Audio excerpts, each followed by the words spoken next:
Loisel, aujourd'hui. Dans ce vent qui emmêle mes cheveux, il semble y avoir tous les hivers passés et futurs. Un vent humide et froid qui dépose sur mes lèvres une saveur iodée. La mer est à portée de regard, juste là, sous des falaises immenses. Aujourd'hui, la météo est calamiteuse. Je ne vois que du noir aux alentours. Le noir de l'eau et des vagues, le noir des nuages boursouflés, le noir des tissus et des visages à mes côtés. Au loin, le ciel paraît si bas que la ligne d'horizon dégouline sur la mer. L'air se charge de pluie. Je touche ma joue, mon menton, et je repense au moment où je me suis préparée ce matin. Dans la salle de bain, ma main suspendue en l'air, un tube de mascara coincé entre le pouce et l'index, je me rappelle avoir interrogé mon reflet. Est-ce vraiment nécessaire? Mon visage est à présent mouillé. Mon mascara a dû couler. J'ai les yeux qui piquent et je ne sais plus pourquoi j'ai pris la décision de m'apprêter tout à l'heure. Qui se fait belle pour un enterrement? Nous sommes une petite trentaine à la louche, des visages connus, d'autres moins. Quelques dizaines de personnes réunies dans un cimetière situé sur les hauteurs d'un village de Seine-Maritime. Je ne connais pas vraiment le lieu, je ne connais pas vraiment la région non plus. J'ai fait le voyage jusqu'ici depuis Paris avec Tahir. Sur la route, en nous approchant de la destination, je lui ai dit que je trouvais la côte très belle. Tahir m'a répondu que c'était sans doute sympa de venir ici pour un week-end en été, ou alors peut-être à l'automne. « Tu en dis quoi ?»« J'en dis quoi de quoi ?» ai-je demandé en tournant la tête vers lui. « De venir passer un week-end ici, pour découvrir le coin. Dans d'autres circonstances, je veux dire. » Il a pincé les lèvres et posé sur mon genou une main tendre, que j'ai recouverte de la mienne. Tahir est quelqu'un qui marche sur des œufs, qui veille à ne pas brusquer, jamais. Un diplomate des sentiments. Depuis 3 ans que nous sommes ensemble, il ne dramatise pas les situations, ne les minimise pas non plus. J'aime ça chez lui, sans réussir à m'en inspirer.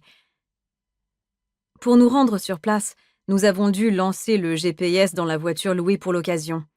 L'occasion, c'est cet enterrement qui gribouille de la tristesse sur tous les visages. Les mines désolées de certains tombent vers le sol quand d'autres balayent les alentours.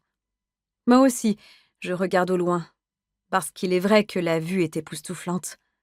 Le cimetière et sa petite église surplombent la plage et la mer.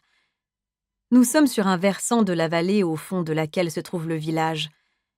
Même s'il pleut et que le ciel s'écrase sur nos têtes, même si le vent s'engouffre par le col de mon manteau pour serpenter le long de mon échine, même si chacun de mes muscles se contracte de froid, je ne peux m'empêcher d'admirer le paysage.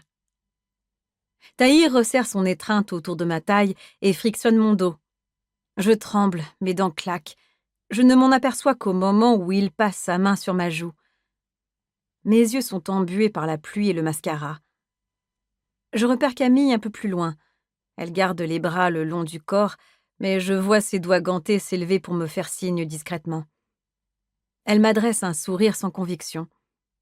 Je me demande comment elle est venue, avec qui elle est venue. Je ne sais plus. Le froid me fait perdre la mémoire. Le froid me fait mal aux os, mal au dos. J'ai envie que tout ça se termine. Un enterrement début décembre, dans un cimetière fouetté par l'air marin franc et glacial. C'est presque un exercice de résistance physique. Nous n'allons pas tarder à y aller de toute façon. La cérémonie se termine. Le prêtre qui a officié paraît lui aussi soulagé de mettre un point final à cette sortie sous une météo grincheuse. Une autre main que celle de Tahir se pose sur mon omoplate. C'est Antoine, qui vise sur moi son air triste et fatigué. Mon frère ne dit rien, mais prend une grande inspiration qui fait monter ses épaules. Il expire en m'adressant un demi-sourire. Ce demi-sourire que je connais. Un seul côté de sa bouche se relève, ce qui lui donne un air gêné ou amusé, selon la situation. Aujourd'hui, chose rare, nos corps se rapprochent. Nous nous enlaçons, c'est un peu gauche. Je ne sais pas si c'est à cause du froid, mais ses bras sont raides autour de moi, tout comme doivent l'être les miens autour de lui.